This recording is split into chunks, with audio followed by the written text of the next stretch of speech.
Today, we're diving into a monumental thousand-year-old text, the Zhuangjing Lu. You can think of it as the record of the source mirror, and what it tries to do is answer one of the biggest questions imaginable. So, let's just jump right in. This text does not mess around. It gets straight to the absolute core of it all. What is the single, ultimate source of everything, of the entire universe, of everything you've ever experienced? And the answer the text gives, well, it's both radical and incredibly simple. That source mirror in the title is a metaphor for a single universal principle that it calls the one mind. The whole idea is that all of reality, everything, is just a reflection in this one all-encompassing mirror. Okay, but what does that really mean? Let's unpack that a bit and see how this one mind is presented as the very foundation of, well, not just the world out there, but our own inner world, too. And this is where it gets really mind-bending. The text claims this one mind isn't just the source of all the good stuff, enlightenment and wisdom. It's also the origin of our confusion, our delusion, our everyday struggles. It's the common ground for literally everyone, from the most enlightened sage to you and me. But wait, this brings up a huge question, a real paradox that the text actually tackles head-on. If ultimate reality is just this single, unified mind, then why in the world do we need a massive 100-volume text to explain it all? Why all the words? And yeah, it's a totally fair question, right?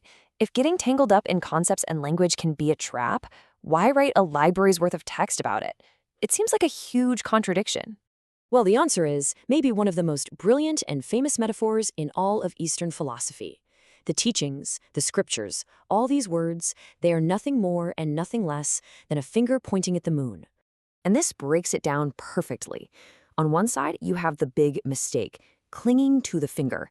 This is when you get so caught up in the words, the doctrines, the ideas, that you mistake those things for the truth itself. But the goal, the whole point, is what's on the other side. Using that finger as a guide to look up and see the moon for yourself, to have a direct, personal experience of that reality. Okay, so that leads us right into the core teaching here. The central pillar is a concept known as mind only. The idea is that every single thing, everything you see, hear, feel, and think is fundamentally just mind. Now, to help us get our heads around this pretty wild idea, the text gives us 3 different ways to understand it. So, here's how they break it down for us. First, they give us an analogy to make it relatable. Second, they appeal to our own direct perception, something we can check for ourselves. And third, they bring in the authority of Scripture. Let's look at each one.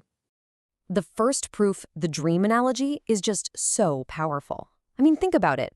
When you're in a dream, that world feels completely real, right? The people, the places, the emotions are all intense. But then you wake up, and where did it all go? It was entirely a creation, a projection of your own mind. The text is saying our waking life works on the exact same principle. Okay, the second proof is something you can test for yourself right now. Look at the color blue on the screen. The screen itself isn't inherently blue.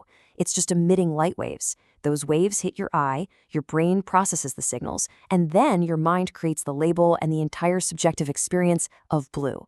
The blueness isn't out there, it's happening in here. And finally, proof number 3 is basically an appeal to the highest authority. It quotes the foundational scriptures, the 3 realms. That's a term for the entire cosmos, everything that exists. And the sutras say, point blank, that this entire reality is only mind, only consciousness. In this tradition, that's the final word on the matter. So this brings us full circle, right back to that idea of the finger and the moon. How do we actually, do this? This next part is all about bringing together intellectual study with direct personal practice. The whole point here is that these 2 things aren't separate or at odds with each other. You have intellectual understanding. Think of it as the map. And then you have direct contemplation or personal experience. That's the journey itself. The idea is that when the map actually helps you understand the journey and the journey proves that the map is correct, they just merge. They become one single, unified process of discovery. So what happens when you actually pull this off? When the map and the journey become one, what kind of power are we talking about here? The text uses some absolutely beautiful imagery to describe it. The first image they give us is just wonderful. Imagine 100 different rivers. They all have their own names, their own paths, their own unique twists and turns. But eventually, they all flow back into the great ocean. And once they're there, they lose their separate identities, and they all just share one single unifying quality: wetness. Or here's another one they use, which is just as powerful. Think about 10,000 different objects all made of gold. You've got rings, statues, cups, whatever. They all have unique shapes and forms. But if you melt them all down, what are you left with? Just one single, undifferentiated body of pure gold. The essence was always the same. It was only the temporary forms that were different. So the potential here is it's just off the charts. The text suggests that inside this one mind, everything is already perfect and complete. It's the source code for every spiritual practice. It's a hidden treasure that's already inside every single one of us. So to get this isn't just about learning something new. It's about taking the direct path to wisdom. And all of this builds to one final powerful statement of unity. It says that no matter where you look, across all of space and time, there's ultimately only one vehicle, one single universal teaching. All the different paths and methods are just different ways of talking about this one core truth.